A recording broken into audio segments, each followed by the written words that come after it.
Oui, donc je commence par une petite observation connectée au théorème, que j'aurais pu faire avant la pause d'ailleurs. C'est que les hypothèses que j'ai faites sur K impliquent automatiquement que les points périodiques de K, de F restreint à K plus précisément, sont denses dans K. Puisque, si je refais un dessin, d'ailleurs, avant de poursuivre, j'effacerai pour avoir de la place. J'ai K ici. Si je prends un point X quelconque dans K, eh bien, comme K est récurrent par chaîne, je peux trouver une pseudo-orbite, donc X deviendra X0, une pseudo-orbite contenue dans K, qui est périodique et qui passe par X0. Périodique et qui passe par X0, mais maintenant, d'après le lemme de poursuite, et on a vu que comme K est localement maximal, ça veut dire que dans le lemme de poursuite, l'orbite qui approche se trouve contenue dans K, eh bien, je vais pouvoir trouver un point X, proche du point X0 initial, dont l'orbite piste cette pseudo-orbite. Et donc, alors par unicité, l'unicité, je vous rappelle, vient de l'expansivité, par unicité de l'orbite qui piste, comme la pseudo-orbite que je suis en train d'approcher est périodique, le point X lui-même doit avoir une orbite périodique, et donc j'ai approché le point X0 par un point périodique de F restreint à K. Alors, je vais effacer comme ça, j'anticiperai. Alors, les propriétés des ensembles KI, ce que j'ai fait, c'est écrire K comme une union finie d'ensembles KI. Donc, les KI, c'est les unions des KIJ. Quand je fixe I, je peux prendre l'union sur J dans le groupe cyclique d'ordre SI des KIJ, j'obtiens un ensemble KI qui est, lui, invariant. Et donc, c'est les propriétés de KI qui motivent la définition suivante, qui est une définition essentielle de la théorie, enfin, un concept qu'on rencontre un peu sans arrêt, c'est la notion d'ensemble basique. Donc, je fais d'abord une définition qui est très proche, je veux dire littéralement parlant, même si elle correspond à un concept beaucoup plus faible, c'est la transitivité. Donc, dans le même cadre que j'avais auparavant, un espace métrique compact avec un homéomorphisme, je dirais que donc, cet homéomorphisme est transitif s'il possède une orbite dense dans X. Alors, comme ça ne paraît pas très proche, mais si on reformule littéralement cette propriété de densité, ça veut dire la chose suivante, en fait, par un petit argument de catégorie de Baire, ça veut dire que pour toute paire d'ouverts non vides U et V, eh bien, si je regarde la même intersection qu'auparavant, eh bien, cette intersection, cette fois-ci, alors vous vous rappelez, dans le cadre topologiquement mélangeant, on demandait que cette intersection soit non vide pour tout entier n assez grand. Ici, je demande beaucoup moins, je demande simplement qu'il existe un entier n tel que cette intersection est non vide. Et ceci doit être vrai donc, pour toute paire d'ouverts non vides U et V. Et donc, c'est équivalent à avoir une orbite dense. Donc, on a cette définition de transitivité.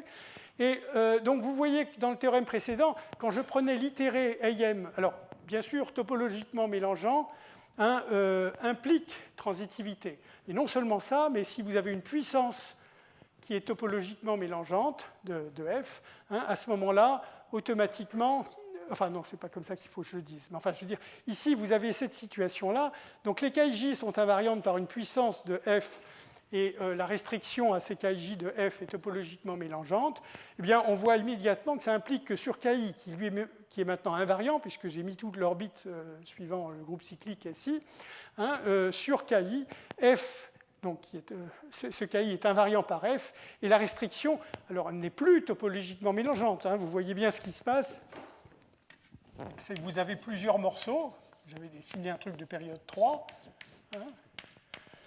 si vous prenez, par exemple, un ouvert U qui se trouverait dans cette partie-là et un ouvert V qui se trouverait dans cette partie-là, la seule façon que l'image de U rencontre V en tant que par Fn, c'est que n soit congru à 1 modulo 3. Puisque, évidemment, je permute cycliquement. Donc, ça ne sera pas topologiquement mélangeant considéré sur KI. cause de ce phénomène cyclique. Hein. Mais par contre, par contre, ça sera transitif, hein, puisque je réclame ici seulement un anti-n, donc que j'ai le droit de prendre, bien sûr, congru à 1 modulo 3. Voilà, donc les KI, la restriction de f dans le théorème de Smale à chacun des KI est transitive, et donc ça motive une définition suivante, donc dans le même cadre que précédemment, hein, un plongement de classe C1 d'un ouvert U dans une variété M. Eh bien, donc on dira que K sera donc un ensemble basique, donc deux propriétés, hein, localement maximale et transitive. J'ai laissé tomber la récurrence par gène parce que si vous avez un espace métrique compact avec un homéomorphisme transitif, donc une orbite dense, hein, vous pouvez vous servir de cette orbite dense pour vérifier que tout point est récurrent par chaîne. Hein. Donc la propriété que f restreint à quoi soit transitive est plus forte que de dire que tout point de x de k est récurrent par chaîne pour f restreint à k. D'accord ? D'accord, donc par contre, localement maximal, je continue à l'imposer comme dans le théorème de Smale. Hein, d'accord ? Et donc, c'est ce qu'on appellera ensemble basique, et c'est des ensembles, enfin, je veux dire, c'est une des notions fondamentales de la théorie. Hein. Donc, je répète, hein, cette définition est faite pour faire fonctionner cette propriété. Hein, chacun des KI qui apparaît dans le théorème de Smale est basique. Bon, ça, je viens de le dire oralement. Donc, qu'est-ce qu'on fait avec ces ensembles basiques ? Hein. Alors d'abord, on en distingue différents types. Hein. Différents types, donc il y aura des attracteurs, des répulseurs, qui sera l'inverse des attracteurs, c'est-à-dire en remplaçant f par f-1, et des ensembles de type cell qui sont ni attracteurs ni répulseurs. Donc je suis toujours dans le cadre, je dirais qu'un ensemble basique K, alors c'est une définition qui pourrait être plus générale, hein. Simplement je la donne dans ce cadre-là. Dans le cadre plus général, ça serait tel que je l'ai écrit. Hein, je vais dire un ensemble compact, invariant par f, est un attracteur s'il existe un voisinage W de K, tel que K soit l'intersection en temps positif, hein, de W. Alors, en fait, dans le cadre d'un ensemble basique, hein, c'est équivalent à demander, hein, que chaque variété instable locale d'un point de K soit en fait contenue dans K. Donc, je regarde un tout petit peu le dessin de nouveau. Donc, voilà K. Alors voilà un point X de K. Donc je prétends que si c'est un attracteur, enfin si et seulement si d'ailleurs, la variété instable locale sera contenue dans K.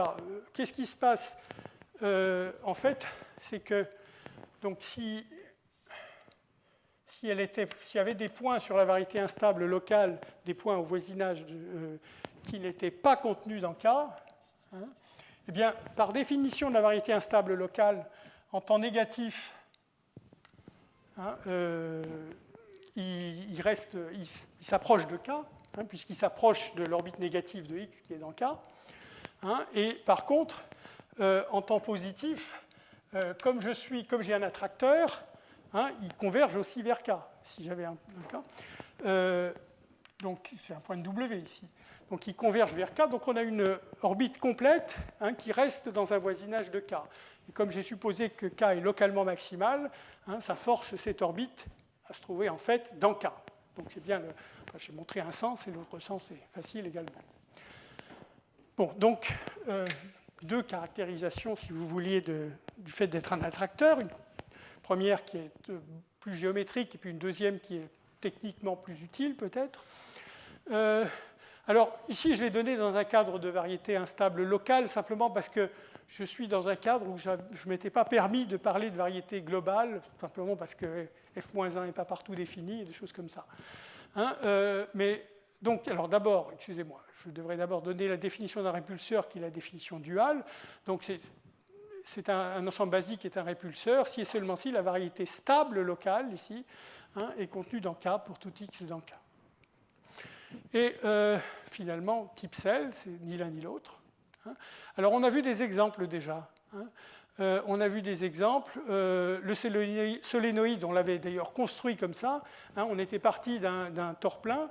hein, et puis on avait ce plongement F du tore-plein à l'intérieur de lui-même. C'est typiquement la situation où je pourrais faire un effort pour essayer d'étendre globalement ce plongement en un diffeomorphisme d'une variété. Ce n'est pas vraiment un problème. C'est un problème de nature topologique que je n'ai pas envie de considérer et qui ne me dira rien sur la dynamique au voisinage. Donc c'est pour ça que c'est plus agréable d'avoir directement ce cadre-là. Par contre, les Ferrachval qu'on avait vus dans la famille de Hénon étaient au contraire des ensembles basiques de type Cell, parce que si vous vous rappelez un petit peu le dessin qu'on avait, on avait deux bandes verticales et deux bandes horizontales, ceci à peu près, enfin, c'est un peu ressemblé à le dessin. Alors, bien sûr, quand on itère, chacune des bandes verticales va contenir au cran suivant deux sous-bandes verticales, même chose ici, et la même chose dans les bandes horizontales. Donc vous voyez que les variétés stables, si je prends un point X à la fin qui se trouve dans l'intersection, il aura une variété stable, alors je ne sais plus si je crois que c'est effectivement stable comme ceci, enfin je veux dire la direction plutôt verticale est stable, la direction plutôt horizontale est instable. Et donc voilà la variété stable locale d'un point X, voilà la variété instable locale. Mais comme justement l'ensemble Ferrachval que je construis est un ensemble de Cantor, il ne peut certainement pas contenir ici les variétés stables ou instables locales qui sont connexes. Voilà, donc le Ferrachval est un ensemble de type Cell, donc on a vu différents exemples. Dans le cas d'un diffeomorphisme d'Anosov, ce n'est pas des concepts qui sont vraiment pertinents. Techniquement, si je regarde les définitions, c'est à la fois un attracteur et un répulseur. Mais bon, quand le compact invariant, c'est toute la variété, ce n'est pas des concepts vraiment pertinents. Bon, alors on arrive donc à la définition générale d'un diffeomorphisme hyperbolique. Donc contrairement, jusqu'à maintenant, et ça me semble être quand même le cœur de la théorie, j'ai considéré des situations semi-locales, c'est-à-dire que j'avais ces plongements F, enfin j'avais défini la dynamique au voisinage d'un compact invariant hyperbolique, éventuellement localement maximal et récurrent par chaîne, comme dans le théorème de Smale. Mais donc maintenant je veux dire un mot, pas beaucoup plus, de ce qui se passe globalement. Donc quand j'ai un diffeomorphisme de classe C1, d'une variété, donc maintenant que je suppose compacte, connexe. Donc je dirais qu'il est hyperbolique si, quand je regarde son ensemble récurrent par chaîne, R de F, donc on avait vu, cet ensemble est automatiquement compact et invariant, parce que la variété elle-même est compacte maintenant. Donc il est toujours compact et invariant, et je demande en plus qu'il soit hyperbolique. Donc voilà là, pour la définition d'un diffeomorphisme hyperbolique, ce que j'utiliserai en tout cas. Il y a quelques variantes, je ne veux pas vraiment plus discuter des variantes que ça, mais enfin c'est cette variante que j'utiliserai. Donc à ce moment-là, automatiquement, on va pouvoir appliquer le théorème de... Donc je le dis tout de suite, on va toujours pouvoir appliquer le théorème de décomposition spectrale de Smale, donc c'est essentiellement aussi pour ça qu'il a été fait. Donc dans le sens où R de F, compact invariant hyperbolique, satisfait les hypothèses du théorème de Smale. Alors, laissez-moi expliquer ça brièvement.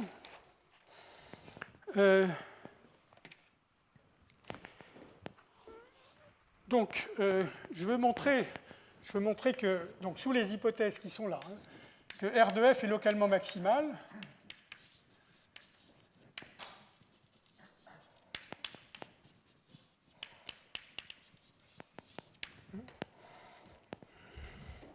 Alors, je vais me contenter d'un petit dessin. Alors, je dessine des... Donc, je vais passer par la caractérisation qu'on a vue, que c'est localement maximal si et seulement si ça a une structure de produit local. Donc, je prends des points x, y dans R de F. J'ai la variété stable locale en x, donc ils sont proches, malgré le dessin, mais enfin, je vais pouvoir dessiner. Ici, donc, j'ai des points x, y qui sont proches dans R de F. Et donc, je veux montrer que les deux intersections, parce que je vais me servir des deux, mais enfin, dans la définition, évidemment, il suffit de... Je sont les points U et V, qui sont donc les intersections entre variété stable de X et variété instable de Y, et inversement, variété instable de X et variété stable de Y. Donc, je veux montrer, c'est ça que je veux montrer, que U, et donc V aussi, mais par la même démonstration, en fait, appartiennent aussi à R de F. C'est ça la structure de produit local. Alors, comment on fait? Alors, essentiellement, on met des mots autour de l'argument que je vais dessiner. Donc, on veut construire des pseudo-orbites, des delta pseudo-orbites avec delta arbitrairement petits, qui sont périodiques et qui passent par U et V. En fait, je vais utiliser la même pseudo-orbite qui va passer à la fois par U et par V et qui va être périodique. Donc, ça montrera à la fois que U et V sont dans R de F. Alors, qu'est-ce que je fais? Je commence par... donc, je vais dessiner la pseudo-orbite... Enfin, dessiner. Je vais mettre le temps. Ici, c'est le temps. Donc, c'est l'indice n dans la pseudo-orbite. Alors, disons que je pars au temps 0. Donc, ça, c'est x0. Ça sera u. Non, pas x, parce que je vais l'appeler zn, la pseudo-orbite, puisque je n'ai pas encore utilisé la lettre z. Donc, je pars au temps 0 de u. Donc, le début, je vais simplement... c'est une vraie orbite pendant longtemps. Alors, le n sera très grand et déterminé... déterminé un peu plus tard. En fait, il est déterminé puisque je veux construire une pseudo-orbite avec delta arbitrairement petit. Je me suis donné delta, donc je vais attendre, prendre n suffisamment grand pour qu'au bout d'un certain temps, alors je dessine séparément, mais le point Fn de U, qui était sur la variété stable locale, se soit rapproché considérablement de Fn de X. D'accord? Donc, s'il est très proche, je peux, dans ma pseudo-orbite, faire en fait un petit saut de Fn-1 de U, dont l'image est ici, en fait directement à Fn de X. Donc là, je fais une première erreur dans ma pseudo-orbite. Le début, les erreurs étaient 0, mais là j'ai une première erreur. Donc je suis à Fn de X, en fait. Voilà. Je veux dire, en faisant le petit saut à la fin. Alors, je me mets très loin. Alors, une fois que je suis à X, en fait, j'aurais pu directement, plutôt que de sauter en X, oui, je ne l'ai pas très bien dit. Je vais sauter à un point. Alors, j'ai le même dessin. Non, pardon, excusez-moi. Non, j'allais dire une bêtise, et donc je retire ce que j'ai failli dire. Je regarde d'autre part la même propriété pour V dans les temps négatifs, puisqu'il se trouve dans la variété instable locale de X. Donc, en prenant un n très grand, le même anti-n, simplement en prenant n suffisamment grand, j'ai mon point f-n de V, qui se trouve toujours sur la variété instable, mais maintenant extrêmement proche du point correspondant pour x. Donc, je peux, ici j'ai f-n de V, qui est proche de f-n de x. Mais maintenant, x est récurrent par chaîne. Si x est récurrent par chaîne, ça veut dire qu'il existe pour tout delta, delta prime, ça ne va pas être le même delta, tout delta prime, une delta prime pseudo-orbite périodique passant par x. Alors, comme delta prime, je peux le choisir extrêmement petit, pendant les n premières itérations, cette orbite va être essentiellement l'orbite de x, donc je vais être très proche ici. Pendant les n dernières itérations, enfin les n itérations avant x, elle va être très proche de l'orbite négative de x. Et entre les deux, donc, ça va être a priori très long. Mais j'ai une pseudo-orbite qui va connecter le point Fn de x au point f-n de x ici. Donc là, c'est une delta prime pseudo-orbite avec un delta prime beaucoup plus petit que le delta que je suis censé réaliser comme pseudo-orbite en U. Donc c'était une delta prime pseudo-orbite périodique passant par x. Et alors maintenant j'ai gagné, puisque ici je vais juste suivre l'orbite de V, jusqu'à de nouveau un très grand entier n. Je prends toujours le même entier simplement parce que je peux faire ce truc. Donc vous voyez que maintenant je fais la même chose, donc je viens de faire cet itinéraire. Ici, j'avais V. Je suis passé de U à V comme ceci. Maintenant, les mêmes choses dans ce sens-là, en observant cette fois-ci que Y est récurrent par chaîne, au lieu de X, va me permettre de faire ceci. Donc, je continue, etc. Et donc, je vais finir par boucler jusqu'à l'orbite de U. Voilà. Donc, j'ai comme ça construit une pseudo-orbite périodique qui passe par U et V, et donc qui montre que U et V sont récurrents par chaîne quand je laisse delta tendre vers 0. Oui, ça fait que la moitié de ce que je voulais montrer. Donc j'ai montré que R de F est localement maximal. La deuxième partie, c'est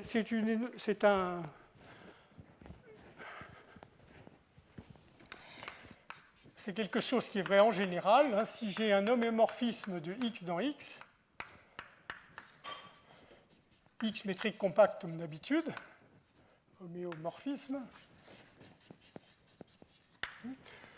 Et si donc je me donne, si je prétends que quand je regarde la restriction de F à son ensemble récurrent par chaîne, eh bien tout point est récurrent par chaîne. Donc quelque chose, je vous avais mis en garde en général pour un compact K contenu dans la variété M, que l'ensemble récurrent de F restreint à K, ce n'est pas forcément l'intersection de l'ensemble récurrent par chaîne avec K.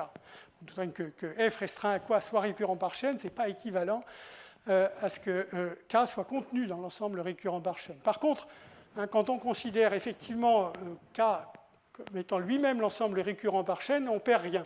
Je veux dire, ce qu'il y a ici, c'est clairement, il y a une inclusion comme ceci, mais je prétends que, donc, puisque évidemment, si j'ai des pseudo-orbites contenues dans R de F passant par un point, c'est a priori, c'est a fortiori, des pseudo-orbites dans l'espace total. Mais l'inverse est vrai également.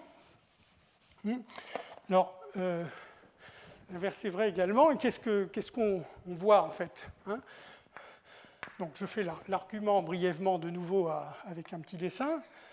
Donc, supposez que vous ayez un point X qui est donc dans R de F.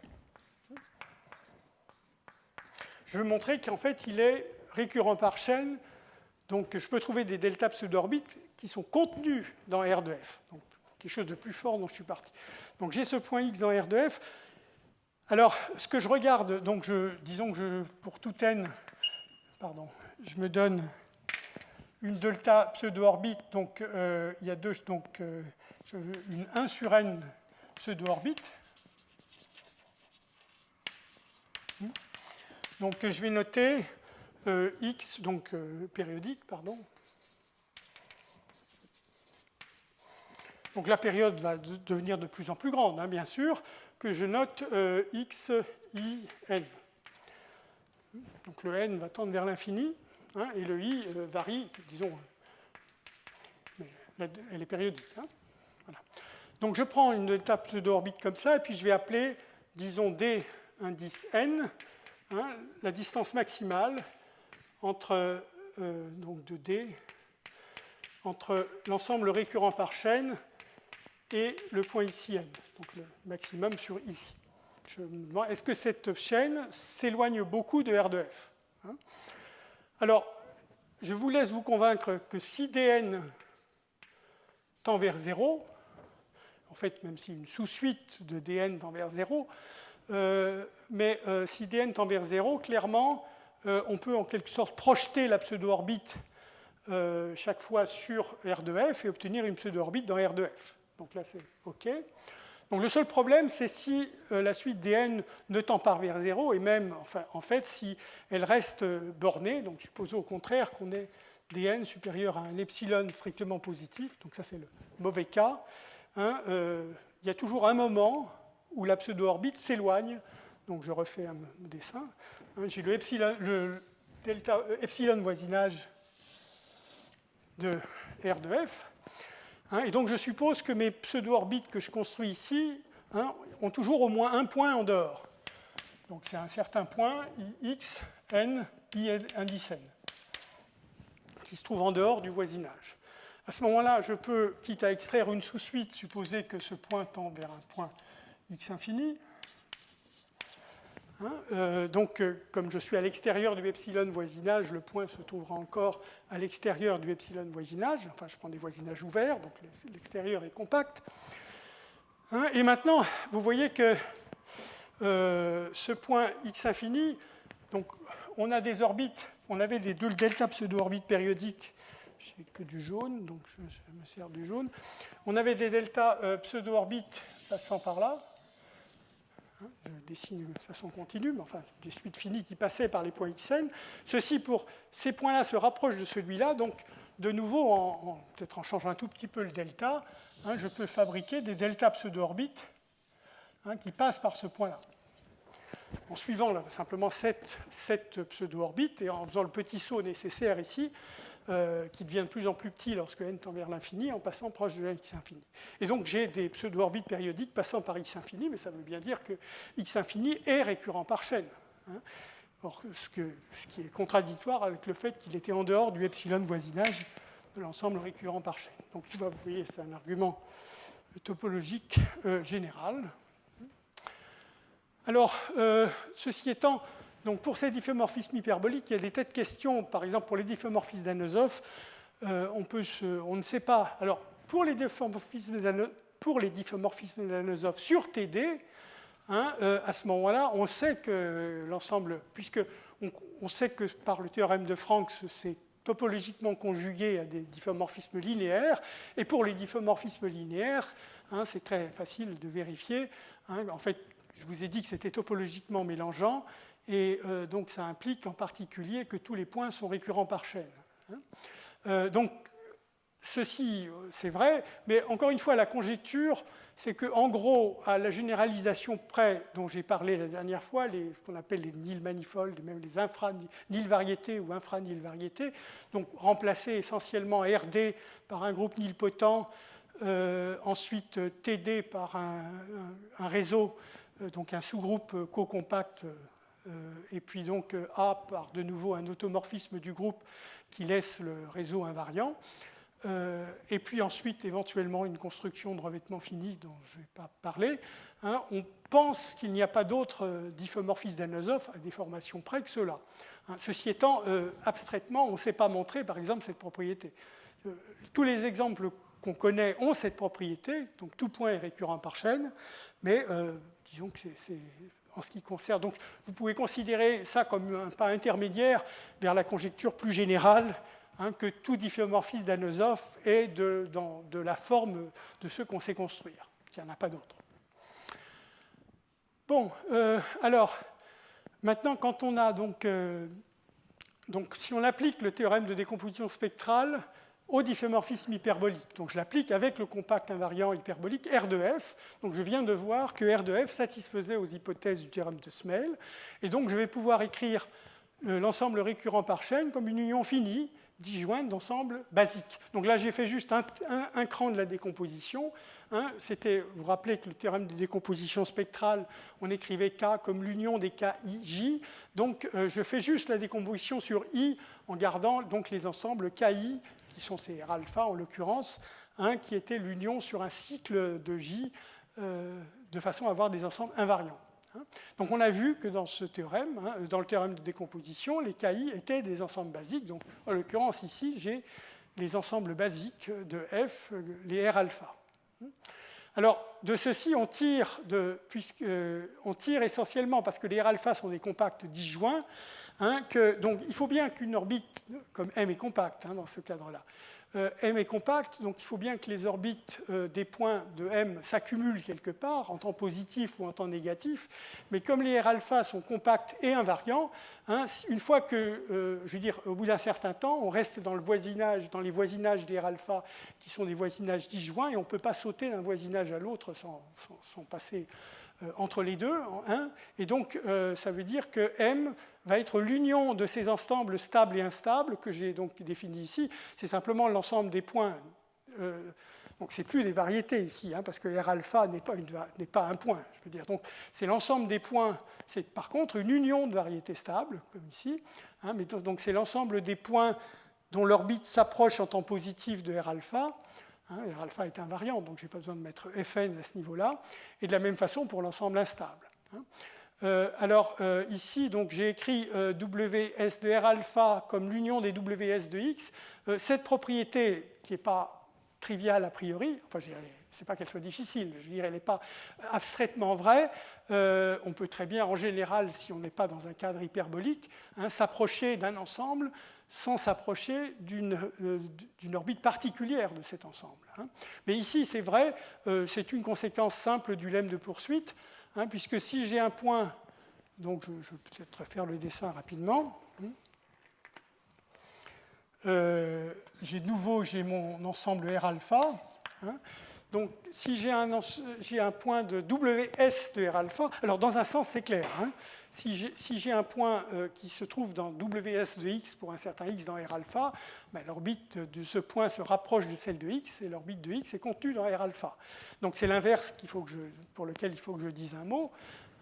Donc, il faut de voir que si j'ai un point dont l'orbite se rapproche de celle de R alpha, dans WS de R alpha, donc un point dont l'orbite se rapproche de R alpha, voilà le point Y. Alors, ce que je fais, c'est que je commence par enlever le début de l'orbite. Je veux dire, j'enlève le début de l'orbite de façon à être vraiment proche de R alpha tout du long. Alors, et ensuite, cette orbite proche de R alpha, je la projette sur R alpha. Alors, je la prolonge négativement. Bon, c'est pas très, le dessin, je vais le dire avec des mots. Donc, je projette ce point-là, qui est déjà un itéré de Y sur R alpha, et tous les points qui suivent. Alors, je remplace comme ceci une vraie orbite par une pseudo-orbite contenue dans R alpha. Alors, elle est seulement définie, disons, pour les temps positifs, mais je la complète par des temps négatifs en prenant une vraie orbite. J'ai un point ici, enfin, quand j'ai projeté, j'avais un point de R alpha et je prends l'orbite négative en question. Alors, comme ça, j'ai une delta pseudo-orbite. Donc le théorème, comme que les R alpha sont des ensembles basiques, sont localement maximaux, quand j'applique le lemme de poursuite à cette pseudo-orbite, je vais approcher cette pseudo-orbite par une orbite contenue dans R alpha. Et maintenant, si on se rappelle la définition, donc cette vraie orbite, on reste uniformément proche pour tout temps, et ça implique par expansivité que, en fait, cette vraie orbite... Oui, excusez-moi, je dis des bêtises. Je veux dire, si maintenant je reviens à cette pseudo-orbite, à partir d'ici, si je prends les variétés stables locales de l'orbite qui approche cette pseudo-orbite, eh bien, elle a la propriété qu'elle reste uniformément proche pour les temps positifs de l'orbite de Y, alors à partir de ce temps-là, pas pour la partie initiale, mais à partir de ce temps-là.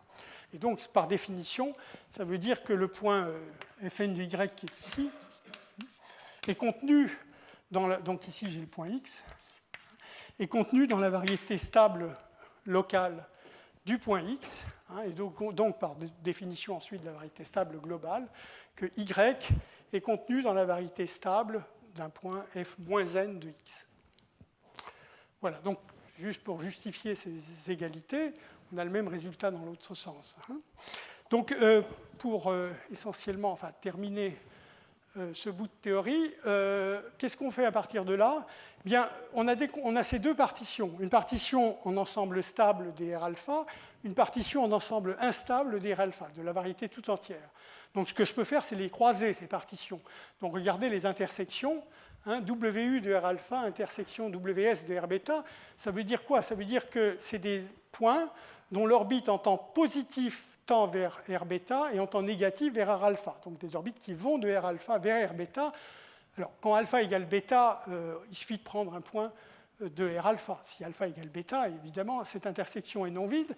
Mais par contre, en général, ce n'est pas une propriété obligatoire. Donc on définit cette relation, R alpha triangle R bêta, comme étant le fait qu'il existe une telle orbite qui va de R alpha vers R bêta.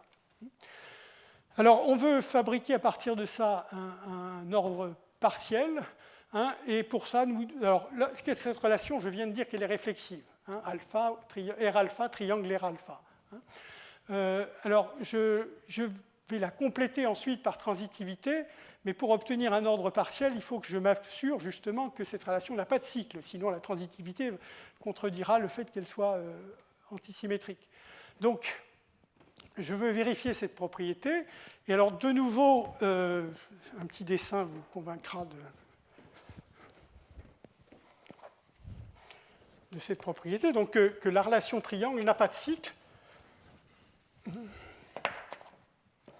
Pourquoi? Supposez que vous ayez un cycle, je fais un dessin avec un cycle de longueur 3. Donc vous auriez un premier R alpha 1, un deuxième R alpha 2 et un troisième R alpha 3. Alors, donc, si je suppose que j'ai une orbite qui part de alpha 1, enfin, je veux dire qui converge en temps négatif vers alpha 1 et en temps positif vers alpha 2, ça c'est le... Bon, ensuite, il y a la même chose avec une autre orbite, bien sûr. Une autre orbite qui part de R alpha 2 et qui va vers alpha 3. Et finalement, donc, si j'ai un cycle, que j'ai une orbite, toujours, qui va de R alpha 3 vers R alpha 1. Alors, les R alpha I sont invariants, donc je ne peux pas sauter comme ça d'un voisinage de alpha 1 à un voisinage de alpha 2. Cette orbite que je suis en train de considérer, il y a un point là qui se trouve loin de l'ensemble récurrent par chaîne. Mais j'obtiens une contradiction, parce qu'il se trouverait loin de l'ensemble récurrent par chaîne.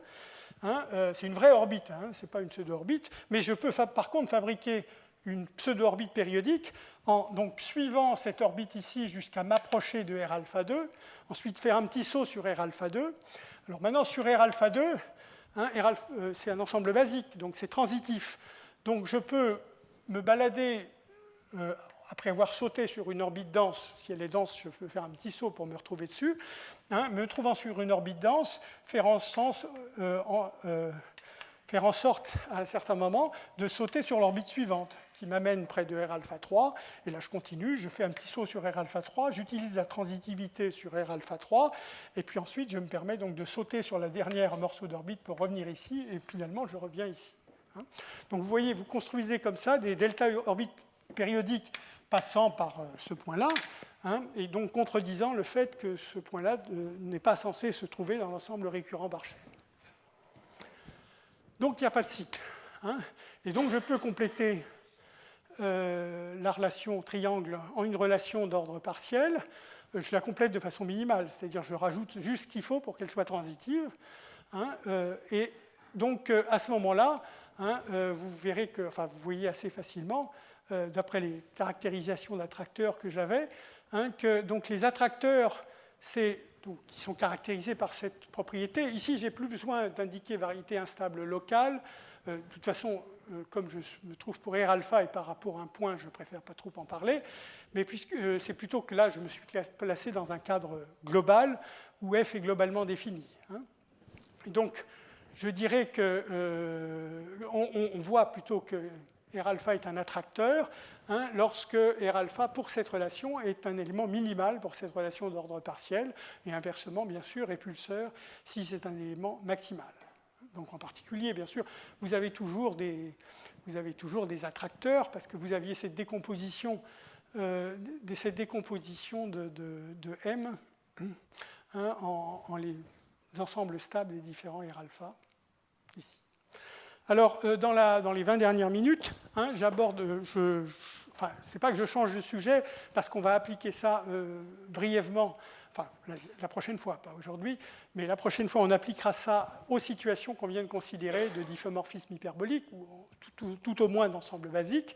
Mais là, je pars d'une partie un peu différente, qui est ce qu'on appelle la dynamique symbolique. Donc, c'est des modèles de dynamique, mais de dynamique topologique, qui vont nous servir pour analyser un certain nombre de choses en dynamique hyperbolique. Donc, pour le reste de la séance, je suis dans ce cadre-là. Donc, qu'est-ce que c'est que le décalage? Enfin, un décalage complet. Donc, on se donne un alphabet. Donc, c'est juste un ensemble fini, mais ça me permet d'appeler lettres les éléments de l'alphabet, mots les suites finies d'éléments les suites finies de lettres. Donc, ce qu'on appelle le décalage, d'abord, c'est un homéomorphisme que j'appelle sigma. De quel espace? L'espace A puissance Z. Donc A puissance Z, c'est les suites infinies, bi-infinies, donc indexées par Z, les suites bi-infinies de lettres. Alors je considère pour le moment toutes les suites bi-infinies. Et l'homéomorphisme en question, il fait la chose suivante, il prend cette suite et il la décale d'un cran vers la gauche. Donc c'est ce qui s'exprime cette formule qui est ici. Donc c'est la même suite de lettres, simplement c'est l'indexation qui est changée par une translation de 1. Donc, alors ici, j'ai donné la définition. Donc, on dit aussi que le décalage est complet. Complet parce qu'il n'y a pas de restriction sur la suite de lettres. On verra tout de suite ensuite des décalages qui ne le sont pas. Hein, et bilatéral parce que j'ai indexé par Z. Alors, on peut aussi indexer par les entiers positifs ou nuls. Hein, c'est ce que je fais ici avec AZ+. Et la même formule définit une transformation. Mais cette fois-ci, elle n'est pas inversible, puisque vous voyez que quand vous décalez d'un cran vers la gauche, vous allez oublier la lettre θ0. Vous aviez une suite de lettres commençant par θ0, θ1, etc. Et puis l'image, c'est la suite θ1, θ2, etc. Donc le θ0 n'est plus... vous avez perdu la mémoire du θ0. Ça veut dire que l'application continue est surjective, mais pas injective. Voilà, donc c'est ce qu'on appelle cette fois-ci le décalage unilatéral. Hein. Et de façon générale, si vous avez n'importe quelle partie fermée invariante, alors ici de AZ, mais ça pourrait être de AZ+, aussi, je vais surtout considérer la première situation parce que la situation de référence, c'était les difféomorphismes hyperboliques. Si j'avais envie de considérer les applications dilatantes dont j'avais brièvement parlé la dernière fois à l'occasion du théorème de Schub, hein, ça serait le décalage unilatéral qui serait plus pertinent. Et par ailleurs, dans ce que je ferai la prochaine fois ou la fois suivante, je crois que la prochaine fois, hein, on verra de toute façon apparaître le décalage unilatéral, même si on est inversible. Donc les deux décalages, enfin, les deux contextes inversibles et non inversibles ont leur importance. Donc j'appelle sous-décalage une partie fermée invariante, pour le moment, n'importe quelle partie invariante par sigma ou sigma+, suivant les cas. Alors, il y a un type de décalage, de sous-décalage qui est spécialement important, c'est ce qu'on appelle les sous-décalages de type fini. Ils sont définis de la façon suivante. Je prends une partie B du produit A fois A, donc ça sera les paires de lettres dans l'alphabet, hein, et donc je définis des suites, donc c'est des suites dans AZ, qui était l'ensemble total de toutes les suites bien finies à valeur dans A, hein, mais ici j'impose une restriction, c'est que quand je regarde deux lettres consécutives, eh bien la paire θn plus 1 appartient à B, et ceci donc pour tout n dans Z. Alors clairement, c'est compact, je devrais dire que, bon, qu'est-ce que je mets comme topologie sur A puissance Z? Je peux mettre une métrique, bien que la métrique n'ait rien de sacré, enfin je vais dire... Je vais juste quand même l'introduire. Je peux définir la distance entre deux suites donc, comme étant 2 puissance moins n. Alors je suppose que les deux suites sont distinctes, autrement la distance sera nulle, bien sûr. Hein, et donc le n, ça sera le minimum des m dans z, enfin des m, des valeurs absolues de m, telles que θm est différent. Je regarde à quel moment elles se séparent. Hein. Donc, elles peuvent se séparer dans le passé ou dans le futur, ou les deux, mais en tout cas, il existe un anti-m si les suites sont distinctes telles qu'on est ça, et je prends le plus petit, la valeur absolue du plus petit.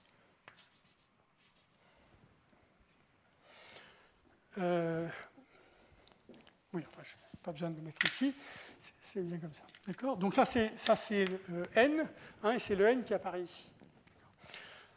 Donc, alors bien sûr, le 2 n'a rien de sacré. Si vous me mettez n'importe quel nombre plus grand que 1, ça fonctionnera tout aussi bien.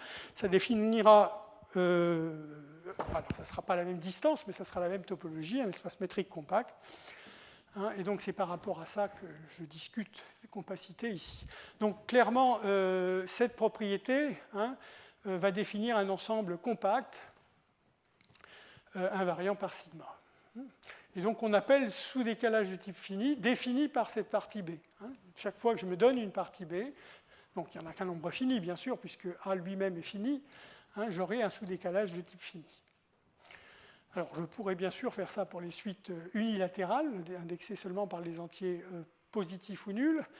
Alors il y a un cas naturel qui apparaît, c'est le cas où on remplace on prend comme nouvel alphabet, on fait un changement d'alphabet. Donc, je suis parti d'un alphabet A, mais je pourrais considérer comme nouvel alphabet celui dont les lettres sont les mots de longueur D dans l'alphabet initial. Donc, c'est ce que j'appelle A' égale A puissance D. Donc, j'ai automatiquement une injection donc, continue de AZ dans A'Z, puisque ce que je vais mettre en position N dans cette suite, ça sera simplement le mot de longueur D commençant au cran N. C'est ce que dit cette formule. Hein.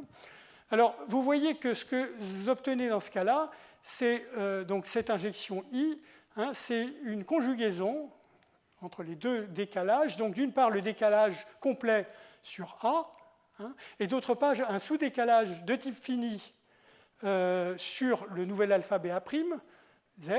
Et donc, quelle est la loi de transition? La loi de transition, je vais plutôt bon, voilà, je l'ai écrite au tableau.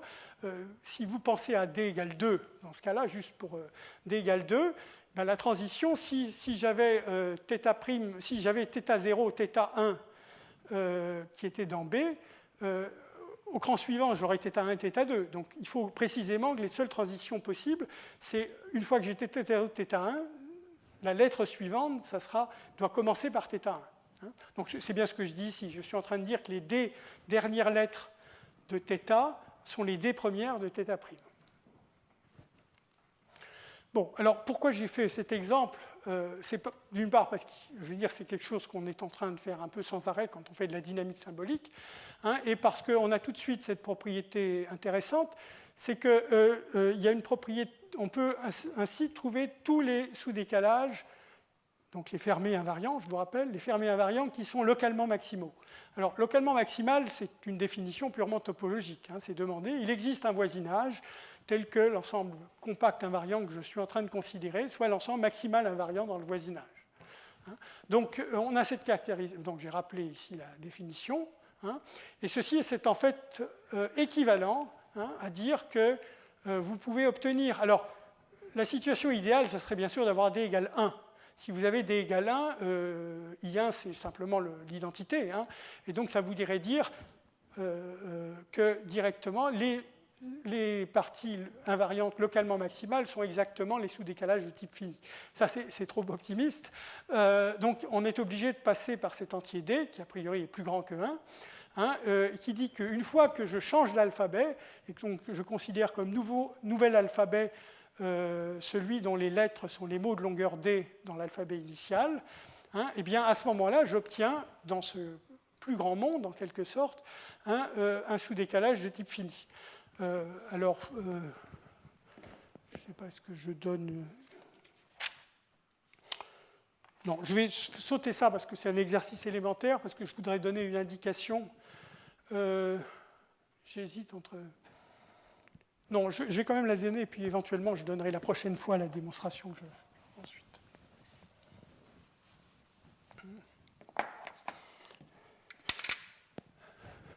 Donc, je veux montrer l'équivalence qui est ici. Alors, d'abord, dans une direction, c'est clair. C'est qu'un décalage de type fini, je vais peut-être en mettre, bon, pas grave.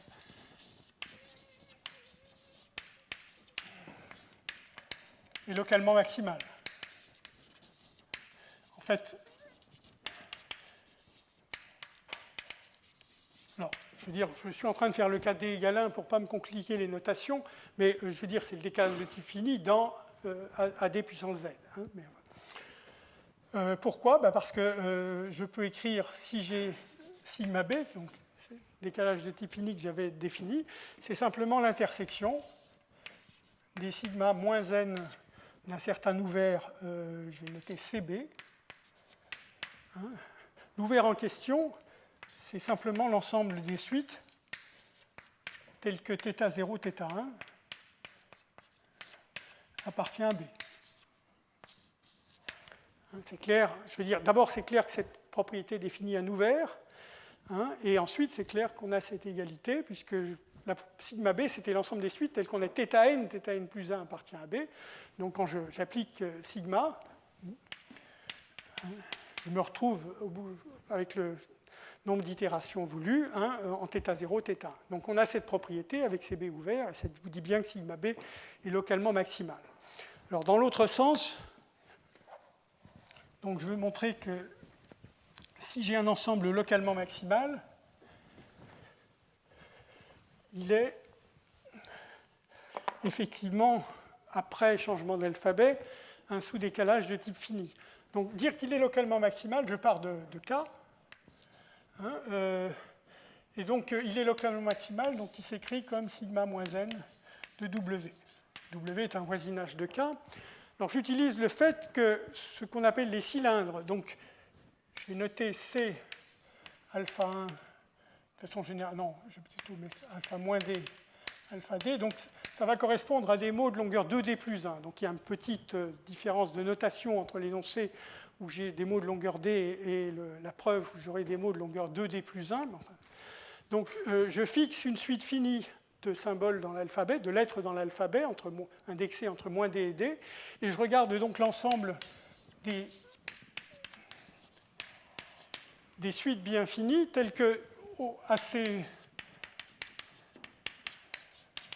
entre moins D et D, on est précisément ces symboles-là. Donc, ceci, j'appellerai cylindre indexé par ces lettres-là.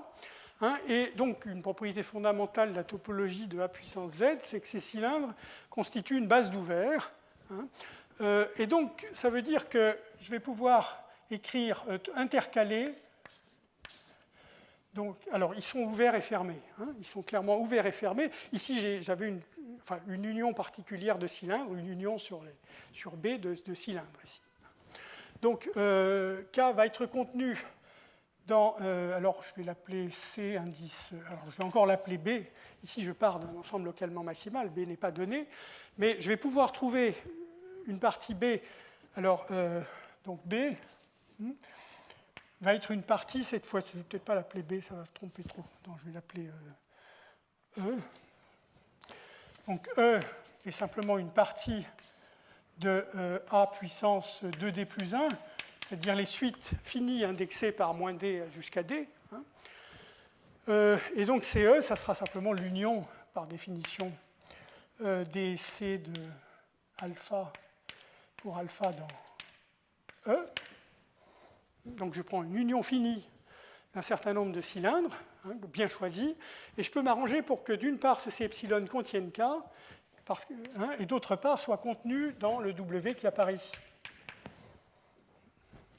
Parce que W est un voisinage de K et que les cylindres, en prenant D assez grand, constituent une base de voisinage de K. Donc ici, j'ai fixé un D assez grand, j'ai trouvé un ensemble epsilon.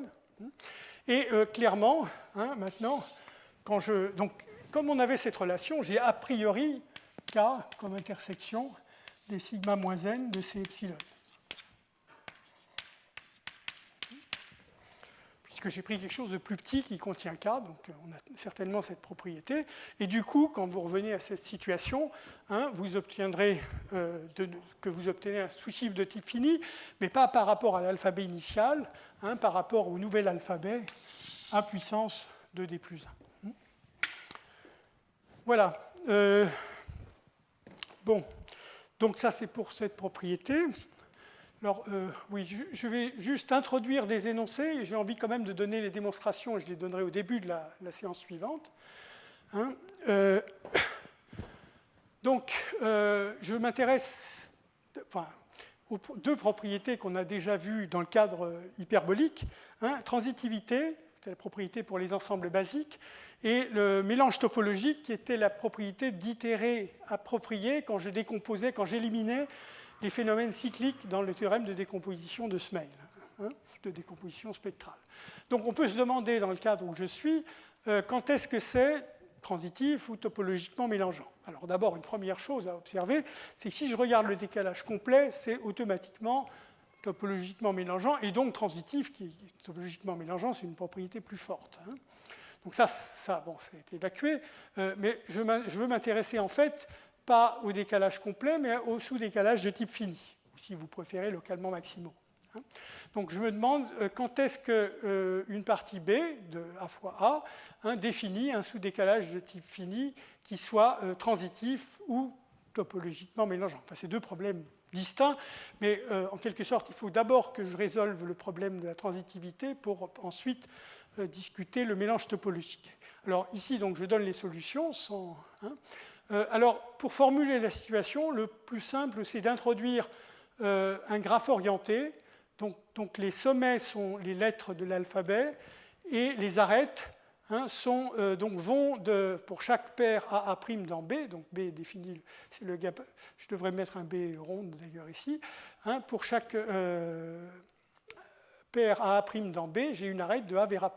Donc voilà un graphe orienté, les arêtes sont orientées, et en quelque sorte, on retraduit la même information. Donc il y a trois façons, en quelque sorte, trois façons de transcrire l'information donnée par B.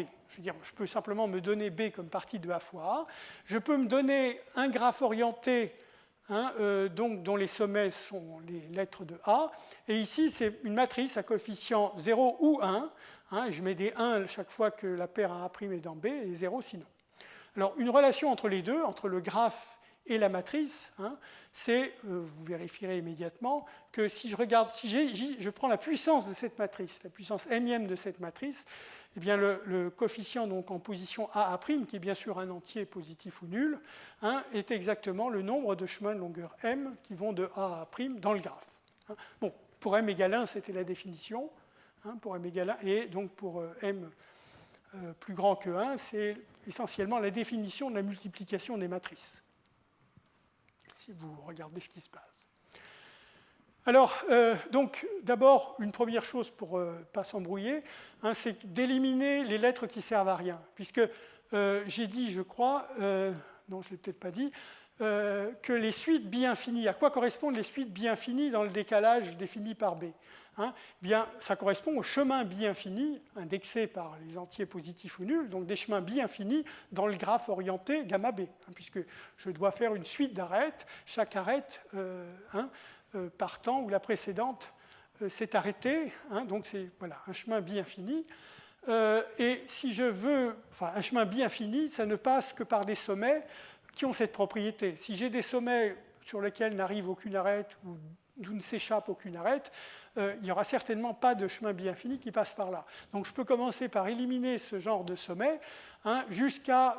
donc j'élimine ça tant que je n'ai pas cette propriété. Donc ça conduit à réduire l'alphabet simplement parce que les lettres de l'alphabet, les autres lettres de l'alphabet, de toute façon, n'interviendraient pas dans des suites bi-infinies.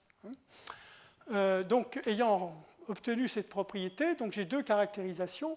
Donc la première, c'est la caractérisation de la transitivité, qui va me dire que le graphe, donc le sous-décalage sera transitif si et seulement dit le graphe est fortement connexe. Je mets fortement simplement parce qu'on pourrait envisager de voir des chemins qui prennent les arêtes à rebrousse-poil. Je m'interdis ça, je veux que suivre les arêtes dans le sens où elles sont orientées, donc c'est pour ça que je mets fortement. Et donc, je veux, c'est de toute façon expliqué, il faut un chemin qui va de A à A' pour toute paire de sommets A à A'. Donc ça, c'est donc, que je démontrerai la prochaine fois. Et une proposition maintenant qui caractérise le mélange topologique. Donc comme c'est une propriété plus forte que la transitivité, je vais commencer par supposer que le graphe est fortement connexe, et donc le sous-décalage est déjà transitif. Et là, je vais me retrouver dans une situation très semblable au théorème de décomposition spectrale. C'est-à-dire qu'en fait, on peut définir un entier S qui est le même que l'entier S dans le théorème de décomposition spectrale, enfin les entiers SI, puisque je pars d'une situation transitive, donc il y aurait un seul entier I dans le théorème de décomposition spectrale, mais cet entier S, c'est la période. Et donc cette période, donc, qui est le PGCD des longueurs de lacet, encore une fois, je reviendrai sur la démonstration. Mais donc j'aurai une partition de l'alphabet, indexée par le groupe cyclique d'ordre S, et ensuite donc une partition qui associe à cette partition de l'alphabet de l'espace des suites, en regardant juste où se trouve la lettre en position 0. Donc ça fait une partition de sigma B. Et ensuite, ces sigma I sont permutés cycliquement d'une part le décalage. Donc vraiment la situation qu'on avait symboliquement avec le théorème de décomposition. Et qui plus est, chaque restriction de sigma S, la restriction de sigma S à chaque sigma I, donc quand j'ai fait le tour du cycle, va être topologiquement mélangeante. Donc les conclusions sont vraiment très semblables à celles qu'on avait dans le théorème de décomposition spectrale. Et ça vous dit donc, en quelque sorte, si vous voulez que le sigma B lui-même soit topologiquement mélangeant, il suffit que l'anti-S soit égal à 1. Sinon, vous avez un phénomène périodique à prendre en compte, et ça ne devient topologiquement mélangeant qu'une fois que vous avez pris ce phénomène périodique en compte. Mais enfin, grosso modo, ça vous dit que dès que c'est transitif, c'est moralement, topologiquement mélangeant à ce phénomène cyclique près qui est ici. Voilà. Bon, je m'arrête ici pour aujourd'hui. Donc je commencerai la prochaine séance en donnant une démonstration qui est facile de ces deux propositions qui sont ici. Et puis donc on verra à quoi sert cette dynamique symbolique. Donc là, j'avais pas grand... Enfin, je veux dire, ce que je veux dire sur la dynamique symbolique s'arrête ici. Par contre, ce qu'on va voir ensuite, c'est comment se servir de la dynamique symbolique pour étudier un peu plus en détail les ensembles basiques. Voilà. Donc merci.